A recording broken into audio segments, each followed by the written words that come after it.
When it comes to toxic family members, it's very important that you protect your peace and guard your heart. In today's episode, I'm going to share 4 tips on how to deal with toxic family members.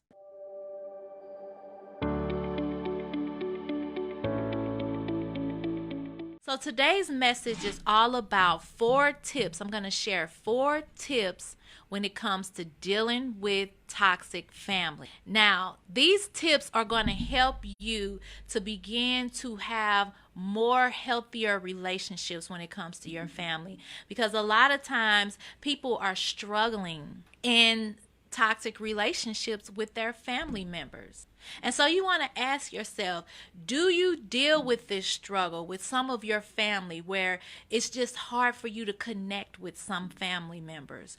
Or do you feel as if you can't relax and really be yourself around certain family, where you feel like you have to kind of get yourself ready? Uh-oh, they're going to be here. What are they going to say? What are they going to think? What are they going to do? What things will they say that may be a trigger to you? What are some things that may cause you to feel a little bad about yourself or feel bad about what you're doing in your life? Those family members that constantly bring up where they feel like you should be, but you may not be there. They want to know, are you still single? And when are you going to get married? Or when are you going to have some kids? Or what are you doing in your job? Or when are you going to make more money? Or the family that pressure you, and then you have certain family members who may resent you or feel envious of you or jealous of you in certain things, and so you're uncomfortable. You feel like you can't really be yourself. You don't want to really share your success with them because you don't want them to feel bad, or you don't know how they'll feel or how they'll react or if they'll accept you for who you are now. And so these are just a few examples of some things that you can be dealing with when it comes to toxic family. When you're dealing with toxic family, it's so important that you understand that you need to first be aware of the issue. Become aware of what it is that's going on. Align yourself with the desired outcome and allow authenticity. So let me start with that. First of all, you want to become aware. Become aware of the issue. That's number one. Number one tip when dealing with toxic family is become aware of the issue. See, a lot of times we're not even fully aware of the issue. We just know something don't sit right, and that person just gets on your nerves. And every time you come around, they do certain things, they say certain things, and it bothers you, it triggers you, and you're really not aware of the real issue. First, you need to become aware of the real issue. So you want to ask yourself, why does this bother me so much? See, it's easy to just look at the other person and look at how terrible they are for doing what they did. But when you really analyze yourself, see, this is where you get to the truth of things. When you really step back and say, wait a minute, why am I bothered? Why did I get so upset when she said what she said? What was it about what she said that made me feel that way? Do I feel insecure? Do I feel like she doesn't like me? She's jealous of me. Why do I feel that way? What are the things? You want to become aware. And as you become aware, you're going to be able to identify what the real issue is. See, the real issue could be maybe that you've been replaying this story that has happened years ago. And the fact that happened so long and it hurt you so bad is still coming up every time you're around that person. And so you need to be aware of that story, aware of the trigger. Because when you become aware of it, you expose it, you shine light on it. And that's how you begin your healing process. You begin your healing process by being aware. Because if you just know that they get on your nerves and they get on your nerves and that's it. And you're not aware of why they get on your nerves. What is it that happened? What are you telling yourself? How are you feeling because of it? What are you believing because of it? What are the things that are happening that you are in control of? See, as you become more aware, you can begin to protect yourself more. You can begin to make better decisions for yourself. And then these decisions will impact you and help you to have healthier relationships. After becoming aware and identifying what things really are and what's the real issue here, you want to accept that you can't change or control another person. So you just know that. Because that's one of the things, for some reason, us humans in our minds, we think that we can fix things, fix people, and control situations and tell people how they need to be and what needs to happen. And if we do this, they'll change. We think we can change people. And if I say it like this, or man, I should have said it like that. If I do it like this or say it like this, they'll change. No. So here's the thing. Understand you cannot change or control another person. So take full responsibility of changing and controlling yourself and knowing that that is enough. As long as you can work on you, you don't have to worry about trying to change or control another person. In doing that, you can start aligning yourself like, okay, I know I can't try to fix them and I can't yell loud enough or get upset with them to get them to change. It's nothing that I can do to change them or to control them. But how can I begin to start controlling me and my response to them and focus more on controlling your response to them, your reaction to them? And as you do this, you begin to align yourself with what your desired outcome is. What is it that you really want? Your outcome may be, I'm okay with not having a close relationship with this person, but I really want peace when I'm around them. So you may say, I want peace. That's my desired outcome. I want to have peace and calm when I'm around them. I don't have to be close to them. I don't have to have this close friendship with them or even get them to understand me, but I do want to have peace when I'm around them and calm when I'm around them. I do know that. So as you know your desired outcome, you can begin to make decisions. Okay, how can I continue to have control over my own peace when this person is around me? How can I continue to be in a place of calm when this person is in my presence? So then you know you have control. You don't have to control them. So you got to begin to prepare yourself. Okay, I know if they're going to say this, if they do this. In the past, it triggered me. But how would I react this time, remaining in a state of calm, in a state of peace, and not allowing myself to get out of character, not allowing myself to be controlled by them, and even not trying to control them, but just knowing that I can fully take ownership of my own state, my own well-being, and my own mindset, and really control how I respond. Because that's what you want to focus on. Your desired outcome, your response to that person, to that toxic family member. And finally, tip number 4, allow the new healthy norm. So what's going to happen is you're going to create a new norm when it comes to dealing with that family member. But it's going to be your new healthy norm. So in the past, you may have spent a lot of time with them, hung out with them, got frustrated with them when they said certain things, and you snapped off and they snapped off and it got out of control and you didn't know what to do. So this time you're going to create a healthy norm. You're going to say, you know what? I'm going to have more boundaries. I may not spend 5 hours with them. Maybe I just spend an hour or so with them, because I know after a certain amount of time, they kind of get agitated. They start getting irritable. They start saying things and it gets out of hand. So I'm going to limit my time with them so that I can be more in control of my own calm and peace and state of being in a good mindset and being in a happy place, right? And so you're going to create a new healthy norm. You're just going to say, so I have these boundaries now. I know if they say this, this is how I respond now. I don't respond the way I used to. I don't react the way I used to. I don't do the things I used to, say the things I used to. I'm creating a new healthy norm. I'm showing them that I am evolving in a healthier space in my life, and I'm not going to lower myself to appease their frustration or their upsetness or whatever is going on with them, the upsetness. You got to tell yourself, I am not going to stoop that low anymore. I'm going to keep myself up in a high, loving, prosperous state of being, of ease and peace and joy, and I'm going to remain that way. I'm going to be steadfast that way. I'm not going to let no one talk me out of who I am as a joyful, loving, positive person. I'm not going to allow any negativity to come into my space. I'm going to protect my peace and guard my heart. So I know I love this family member and I want them in my life, but I know that they can be toxic.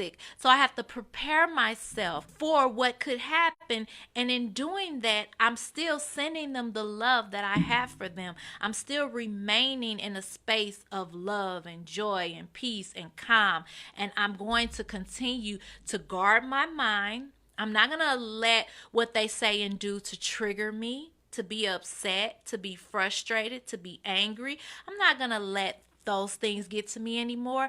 I'm going to allow myself to be the bigger person in the situation, to be healthier in the situation. And I'm going to feel so good after I do this and so proud of my growth that it's going to motivate me to continue to evolve, to continue to create new healthy norms, and to continue to be aware of my surroundings and to set my way. Before I even go there, I'm going to be prepared. Before I even walk into the room, I'm going to even set myself up to be prepared for everything that could come after me, knowing that I'm good regardless, knowing that I'm setting myself up for everything to work together in my favor.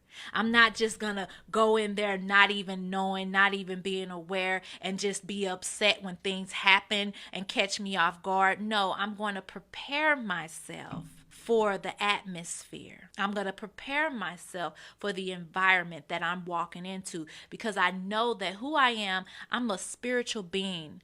I'm sacred, and I have to protect my peace. I have to guard my heart. I have to know that I'm sacred and know that me being a sacred spiritual being, I have to create an atmosphere that is sacred for me. And so I have to create boundaries for me, and I have to align to those boundaries. And so this is how you prepare yourself when dealing with toxic family. Because many of your family, you love your family, you want them around, but maybe, they're negative. Maybe they say some things that offend you. Maybe they get to you.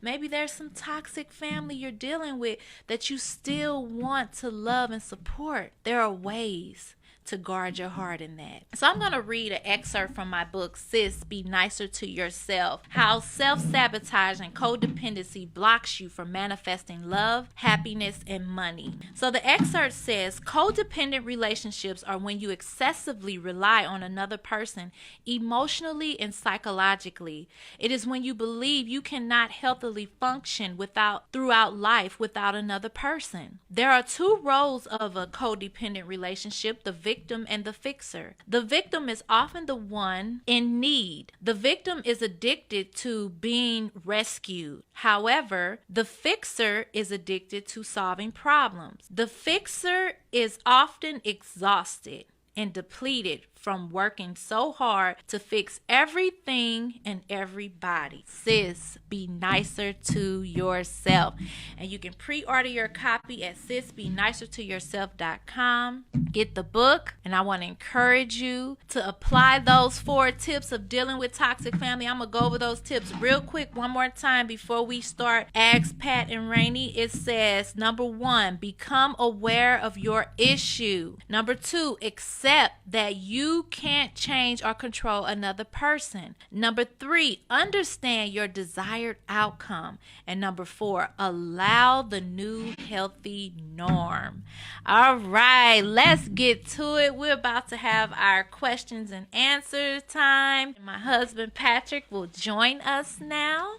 It's important to understand the keys that you gave, because many times people look at, relationships like family, and the fact that most people have to have them. You got to be around your family. You're not gonna separate yourself from them, but you can create healthy boundaries that can allow you to protect your peace, protect your heart, so that you don't just put yourself in situations around family that's draining you and being a depletion to who you're called to be. So I think it's important to recognize that not only in non-family relationships, but family relationships as well, because they can be draining just as a regular relationship. Yes. So the first question is, what do I do to free myself from this toxic relationship and not feel guilty for putting him out or for deciding to move on? He's hurt me so much, I find myself becoming bitter and resentful. Is it possible to move on and work on loving myself while he stays with me? You know what? I want to say it is very challenging, especially when you're in a codependent relationship. When it's a toxic relationship, it can be very challenging to leave that relationship without feeling guilty, especially if you're the one who's used to fixing things and helping, and maybe, that person is dealing with some issues in their life and you feel sorry for them. And so feeling guilty is a part of that process. So I want you to know it's normal to feel guilty. It's okay. You're going to have that, but you got to talk yourself out of that. You got to talk yourself out of allowing guilt to stop you from protecting your peace and guarding your heart and having a more healthy life. That toxic relationship is toxic to your entire life. It's toxic to you mentally. It's toxic to you emotionally. It's toxic to your environment. And so you have to tell yourself, yeah, I may feel a little guilty because of certain things, but I gotta be willing to do what's necessary to protect me, my mind, body, and spirit, to have a healthy mind, body, and spirit going forward. So she's asking, can I still move on while he still lives with me? That's going to be very tough. That's going to be very difficult to do, for you to move forward in your life while you're still living with this toxic person that you shared this toxic relationship with.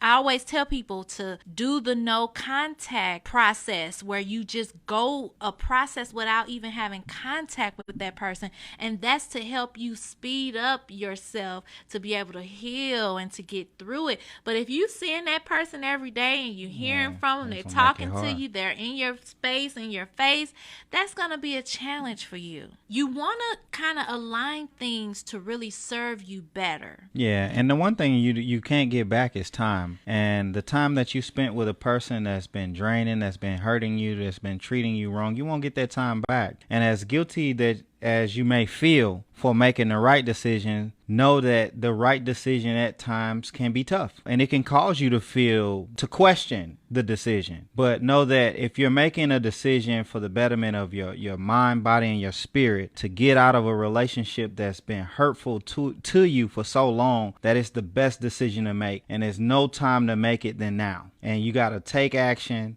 and do what you got to do to make sure that you're putting yourself in a position to be safe. Question number 2. What advice would you give someone dealing with a toxic mother? I love her, but she is very controlling and negative. That goes back to our message when it comes to dealing with toxic family members. You can still show love to toxic family member, whether it's your mother, sibling, or whoever. You can still show love, grace, forgiveness, but you really got to create those boundaries. You really have to prepare yourself when you're with them. That's not something you want to just walk into. It's just like, I don't know why this analogy came to me, but just like a firefighter, before they run into a burning building, they prepare themselves. They know how to handle that type of situation because they've been trained to handle watering down a burning building. And so they prepare before they go in there.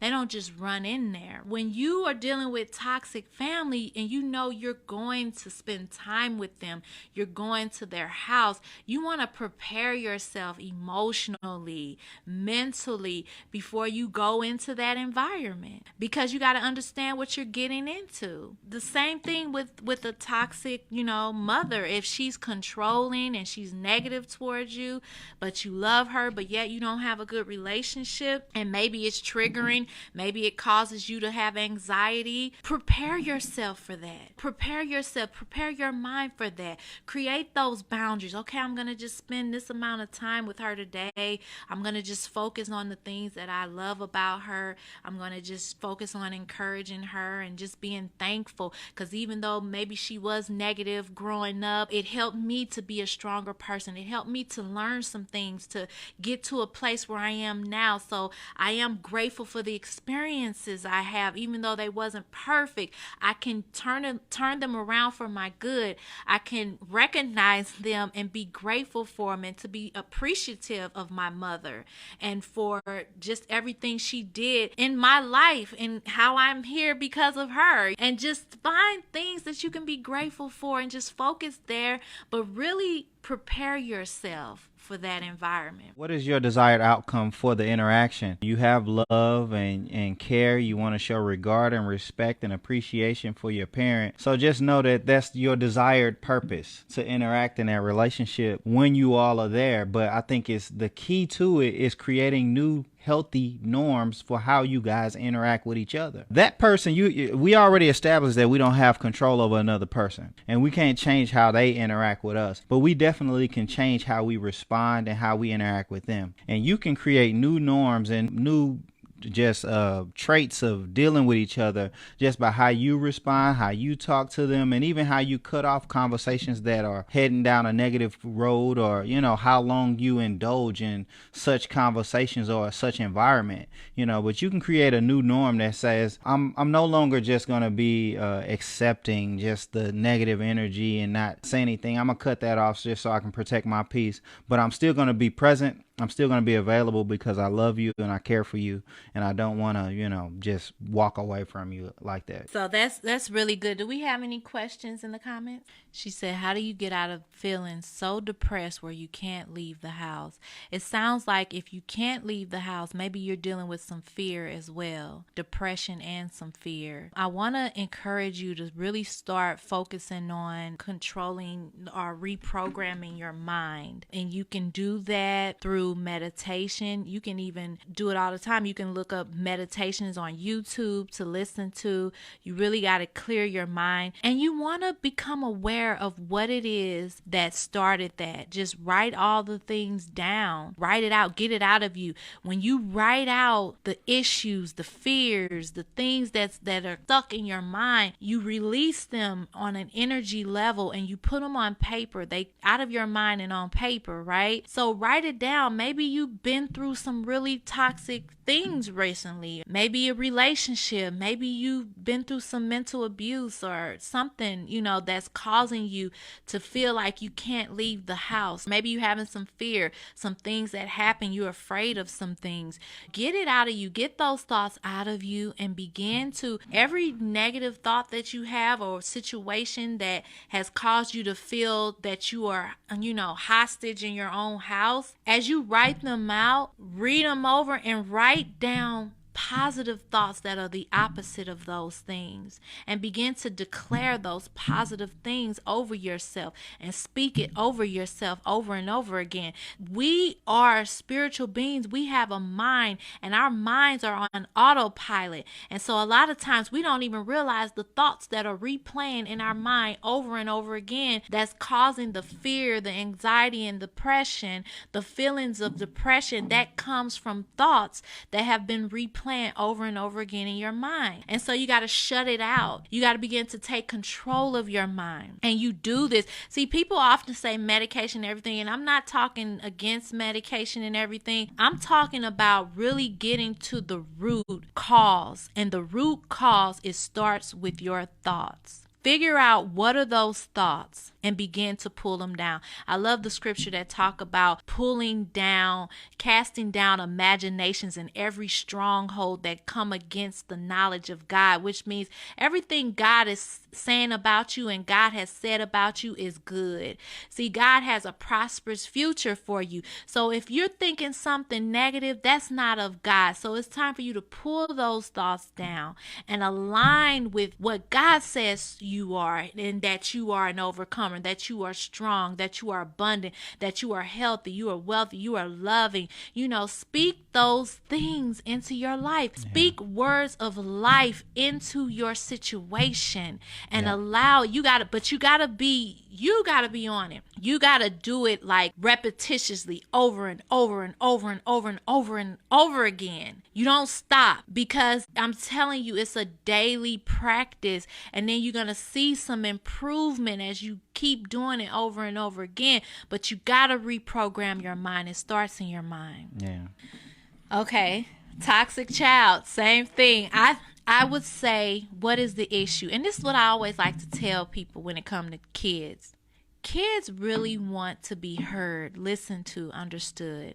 They don't want you to just tell them what to do. Like, as parents, we get so caught up in, you're going to do this, and trying to control kids. But just like I said, you can't change or control people. You can't change or control your kids. Your kids are your kids. Listen to them, talk to them, get to know them, understand them, let them know, look, I remember how hard it was. I was that age before. I remember feeling like nobody understood me. I remember feeling like nobody listened to me, feeling like, my parents didn't understand and they just wanted to tell me what to do.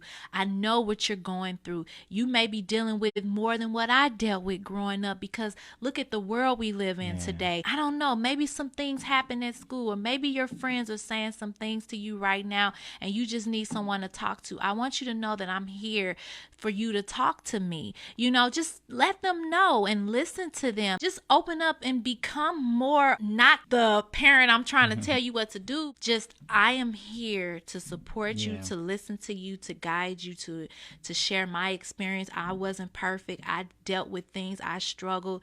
I was rebellious growing up. My parents couldn't control me either. And really just understand where they're coming from. Yeah. I think that's the big thing when it comes to dealing with kids and toxic kids who are just acting out and they don't want to listen. They want to be heard. Take that time to listen to them. Now, if they 30 and 40 and they coming in and disrupting your household, then that's a different conversation where you got to say, you know what? I don't have to deal with this from no grown kid.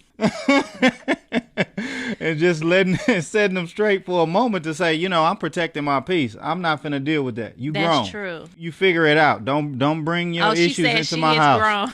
You have her own kids. Yeah. When you have grown kids and they have things that they're experiencing in life, it's so many things that you can tell them, especially after you've already been raising them for such a long time and trying to give them the example. And whether you've been challenged in your experience when they were coming up and now they have some type of feelings now that they older and you getting your things together, but it still is a moment to say, this is what I've learned throughout my journey. This is the best way to approach those situations. I understand where you're coming from, but lashing out at me is not the answer. That won't resolve whatever issue you got going on. It's something you need to deal with, and it's beyond me. Because at this point, you have to make sure you're protecting your peace and you're not allowing any adult kids to come in and disrupt your peace in the same way that you're not allowing any adult family members to come in and disrupt your peace. Once you've allowed that child to leave the nest and to go out and lead their life the way that they desire to lead it, at that point, it's their responsibility to say, now I need to be implementing these same things that I see my parents implementing to make sure that they're peaceful with their mind, body, and spirit. Do we have any questions in the comments? Yeah, I think you should, ask about them and